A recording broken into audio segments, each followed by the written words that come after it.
Assalamualaikum warahmatullahi wabarakatuh. Hello everyone, how are you today? I hope today is better than yesterday. Sebelumnya, perkenalkan, saya Aulia Nurafina dari Universitas Sarjana Wita Taman Siswa Yogyakarta dengan NIM 2021008175 kelas 2A5.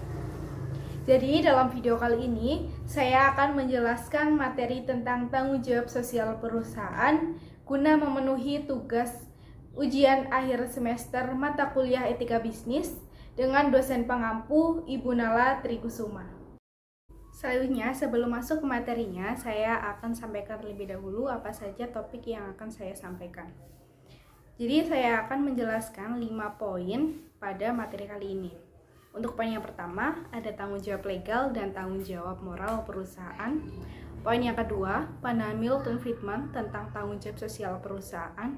Poin yang ketiga, ada tanggung jawab ekonomis dan tanggung jawab sosial. Poin yang keempat, kinerja sosial perusahaan. Dan poin yang terakhir yaitu poin kelima, yaitu contoh kasus. Baik, untuk selanjutnya, sebelum masuk ke topik yang pertama, saya akan menjelaskan terlebih dahulu pendahuluannya bahwa materi kali ini akan membahas etika bisnis di Amerika Serikat yang dikenal sebagai Corporate Social Responsibility of Corporations. Corporations atau korporasi dalam bahasa Indonesia artinya adalah perusahaan, khususnya perusahaan besar. Tetapi artinya itu sebenarnya sangat luas, yaitu badan hukum.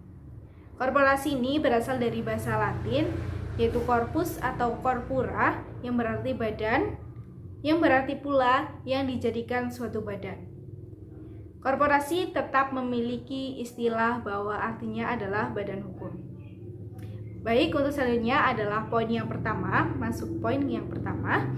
Di sini ada tanggung jawab legal dan tanggung jawab moral perusahaan.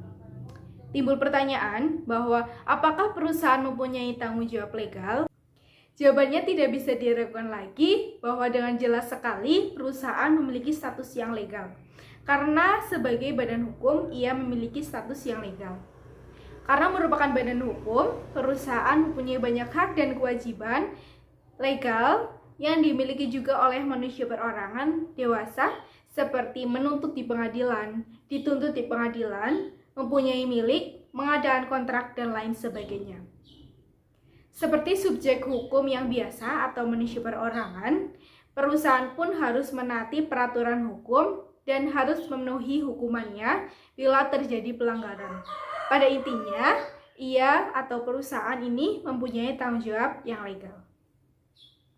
Status legal korporasi merupakan makhluk yang unik, yaitu tampak dengan jelas dalam definisi termasyhur yang diberikan oleh Hakim Agung Amerika Marshall pada 1819, yaitu suatu korporasi adalah suatu makhluk buatan, tidak kelihatan, tidak berwujud, dan hanya berada di mata hukum. Nah, karena semata-mata merupakan ciptaan hukum, ia hanya memiliki ciri-ciri yang oleh akte pendiriannya diberikan kepadanya. Nah, ada pertanyaan lagi bahwa apakah perusahaan mempunyai juga tanggung jawab moral? Nah, supaya perusahaan mempunyai tanggung jawab moral, perusahaan perlu berstatus moral atau dengan kata lain perlu merupakan pelaku moral. Apakah perusahaan merupakan suatu pelaku moral atau tidak adalah masalah yang sulit dipecahkan. Nah, di sini ada argumen pro dan kontra. Di satu pihak, diakui bahwa hanya individu atau manusia perorangan mempunyai kebebasan untuk mengambil keputusan dan akibatnya hanya individu dapat memikul tanggung jawab. Di lain pihak, sulit untuk menerima pandangan bahwa perusahaan hanyalah semacam benda mati yang dikemudikan oleh para manajer seperti halnya dengan mobil atau kapal. Peter Franz dengan gigih ia membela status moral perusahaan. Dengan tegas, ia merumuskan pendapatnya, yaitu corporations can be full-fledged moral persons and have whatever privilege, rights, and duties as are in the normal course of affairs according to moral persons. Nah, untuk mendukung pendapatnya, itu ia mempunyai dua argumen. Untuk yang pertama, ada keputusan yang diambil oleh korporasi yang hanya bisa dihubungkan dengan korporasi itu sendiri dan tidak dengan beberapa orang yang bekerja sama untuk korporasi tersebut. Contohnya adalah keputusan dua perusahaan untuk mengadakan merger. Keputusan itu sungguh-sungguh berasal dari dua korporasi tersebut dan bukan dari beberapa anggotanya saja. Lalu ada pendapat yang kedua, korporasi melakukan perbuatan seperti itu dengan maksud intention yang hanya bisa dihubungkan dengan korporasi itu sendiri dan tidak dengan beberapa orang yang bekerja di korporasi tersebut. Maksudnya adalah untuk memperbaiki posisinya dalam kompetisi. Jadi kita masuk ke poin yang kedua, yaitu tentang pandangan Milton Friedman tentang tanggung jawab sosial perusahaan. Nah, yang dimaksudkan di sini dengan tanggung jawab sosial perusahaan adalah tanggung jawab moral terhadap masyarakat. Jika kita berbicara tentang tanggung jawab sosial, yang disoroti pertama adalah tanggung jawab moral terhadap masyarakat, yang dimana perusahaan menjalankan kegiatannya tidak jauh dari lingkungan masyarakat, entah masyarakat dalam arti sempit seperti lingkungan di sekitar pabrik atau masyarakat luas. Friedman juga menyimpulkan bahwa doktrin tanggung jawab sosial dari bisnis itu merusak sistem ekonomi pasar bebas. Serentak juga doktrin itu bersifat subversif terhadap masyarakat yang bebas dan demokratis. Milton Friedman ini adalah pelopor utama dari neoliberalisme, yaitu aliran dalam ekonomi yang ingin sedapat mungkin menerapkan pemikiran liberalisme klasika dalam situasi abad ke-20. Dengan gigih, ia juga membela sistem ekonomi pasar bebas.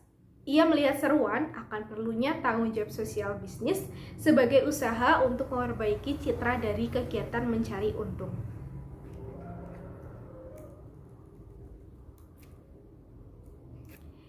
Nah, di sini ada kekuatan Friedman tampak dalam contoh-contoh yang diberikan untuk menolak tanggung jawab sosial lain daripada meningkatkan keuntungan. Friedman menegaskan bahwa perusahaan itu tidak wajib mengeluarkan lebih banyak biaya untuk mengurangi polusi daripada apa yang perlu demi kepentingan perusahaan dan apa yang dituntut oleh hukum demi terwujudnya tujuan sosial, yakni memperbaiki lingkungan hidup. Masuk ke poin yang ketiga, di sini ada tanggung jawab ekonomis dan tanggung jawab sosial. Bisnis itu memiliki dua tanggung jawab, yaitu tanggung jawab ekonomis dan tanggung jawab sosial. Dalam perusahaan negara atau badan usaha milik negara atau BUMN, dua macam tanggung jawab ini itu tidak dapat dipisahkan. Sering terjadi sebuah perusahaan itu merugi selama bertahun-tahun, tetapi kegiatannya itu dibiarkan berlangsung terus karena suatu alasan non-ekonomis. Misalnya karena perusahaan itu dinilai penting untuk kesempatan kerja di suatu daerah. Di banyak negara, perusahaan transportasi kereta api mengalami kerugian secara menyeluruh atau di trayek-trayek tertentu. Tetapi hal itu tidak menjadi alasan untuk menutup perusahaan itu. Pertimbangan di belakangnya adalah kepentingan umum. Kalau perusahaan negara defisit terus, tidak perlu ia bangkrut karena selalu ada kas negara untuk membantu. Pemerintah dapat mengambil keputusan untuk melengkapi defisit dari kas negara karena dianggap perlu demi kepentingan masyarakat luas.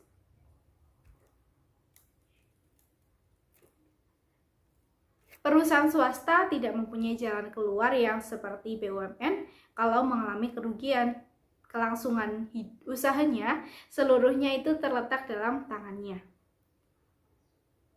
Jika mengalami defisit untuk periode lama, mau tidak mau perusahaan swasta yaitu harus ditutup. Disinilah letaknya tanggung jawab ekonomis sebuah perusahaan. Ia harus berusaha agar kinerja ekonomisnya itu selalu baik.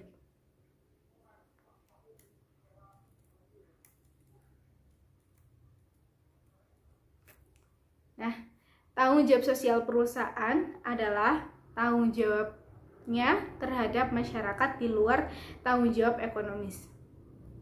Seperti yang sudah saya katakan tadi, jika kita berbicara tentang tanggung jawab sosial perusahaan, kita memaksudkan kegiatan-kegiatan yang dilakukan perusahaan demi suatu tujuan sosial dengan tidak memperhitungkan untung atau rugi ekonomis. Hal itu bisa terjadi dengan dua cara, yaitu positif dan negatif. Untuk yang pertama, yaitu secara positif.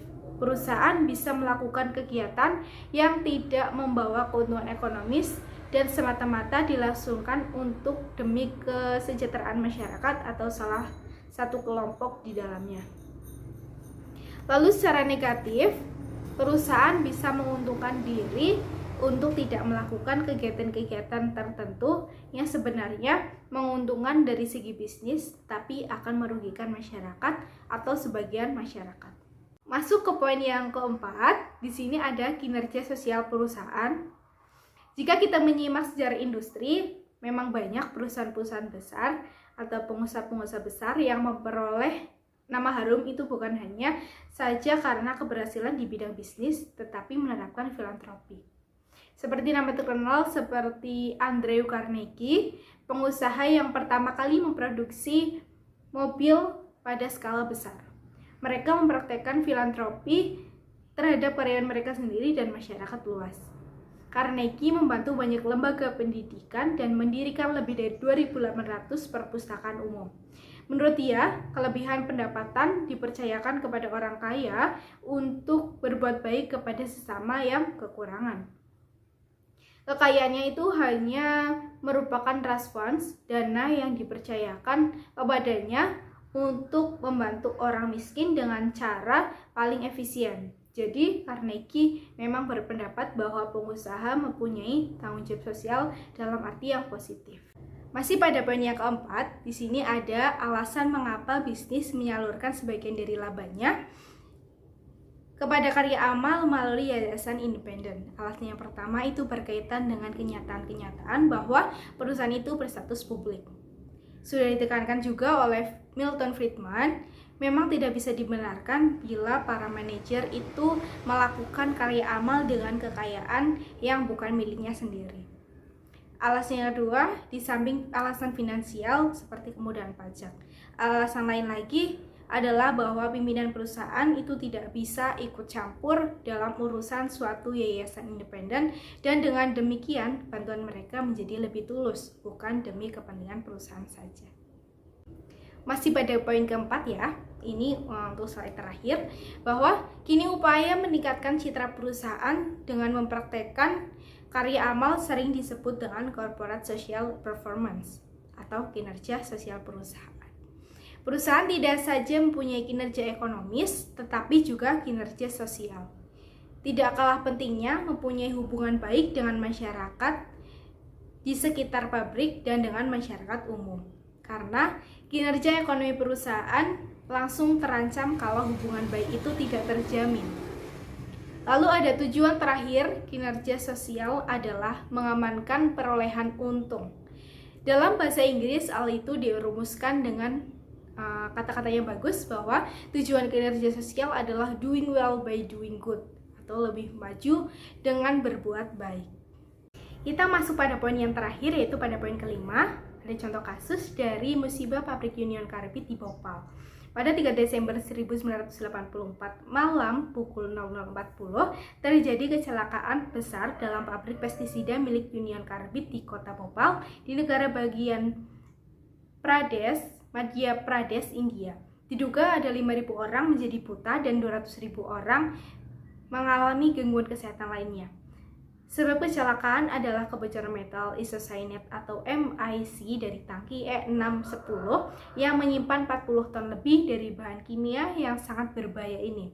Agaknya kebocoran ini disebabkan karena salah satu pipa baru saja dibersihkan sehingga air masuk ke dalam tangki. Hal itu mengakibatkan suhu MIC ini yang disimpan dalam bentuk cairan naik terus sehingga tekanan gas yang terbentuk membuat tangki itu meledak. Awan gas maut yang keluar dari tangki menyelimuti kampung kumuh di sekitar pabrik dan meluas sampai mengenai sebagian besar kota Bhopal yang saat itu sedang tidur lelap. Masih pada poin yang kelima, di sini timbul pertanyaan, siapa yang bertanggung jawab atas kejadian tragis ini?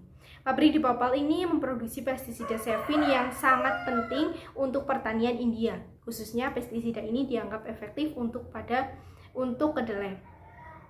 Sesuai dengan kebijakan pemerintah India, manajemen pabrik seluruhnya dipegang oleh orang India. Tetapi pabrik ini saling merugi dan hanya memakai 40% dari kapasitasnya. Jumlah karyawan telah dikurangi. Sebetulnya Sevin ini bisa diimpor dari Amerika dengan harga yang lebih murah. Union Carbide sudah mulai memikirkan untuk menjual pabriknya di India ini. Tetapi pemerintah India tentu ingin sedapat mungkin mempertahankan kesempatan kerja. Pemerintah India juga membiarkan orang-orang miskin membangun daerah kumuh di sekitar pabrik yang berisiko tinggi ini. Sebagai pemilik mayoritas saham, Union Carbide Amerika mempunyai tanggung jawab khusus. Peraturan keamanan untuk pabrik di Bhopal kurang ketimbang pabriknya di Virginia, Amerika yang juga memproduksi MIC. Inspeksi terakhir dari pabrik di Bhopal dilakukan oleh tim Amerika pada Mei 1984. Pada waktu itu ditemukan 10 kekurangan itu telah diperbaiki pada saat kecelakaan, tetapi yang pasti adalah bahwa 5 sistem pengaman tangki yang bisa mencegah terjadinya kecelakaan pada saat yang kritis itu tidak berfungsi. Sebagaimanapun, kita hendak membagi tanggung jawab pemerintah India, manajemen lokal, dan pemilik Amerika itu. Kecelakaan yang merugikan begitu banyak orang semestinya tidak pernah terjadi. Baik, itulah materi tentang tanggung jawab sosial perusahaan yang bisa saya sampaikan dari sumber buku pengantar etika bisnis Keith Bartans. Ucapan terima kasih kepada teman-teman yang sudah mendengarkan sampai habis. Terima kasih juga kepada Ibu Nala yang membuat saya jadi produktif. Dan mohon maaf apabila banyak kekurangan dalam menyampaikan materi atau dalam isi materinya, karena kesempurnaan hanyalah milik Tuhan Yang Maha Esa. If you get tired, learn to rest, not to quit. Ibu tumbas uyah lan gula, reganipun sampun sami mudhun, cekap semanten atur kula aturaken matur suwun. Baiklah, thank you everyone. Wassalamualaikum warahmatullahi wabarakatuh.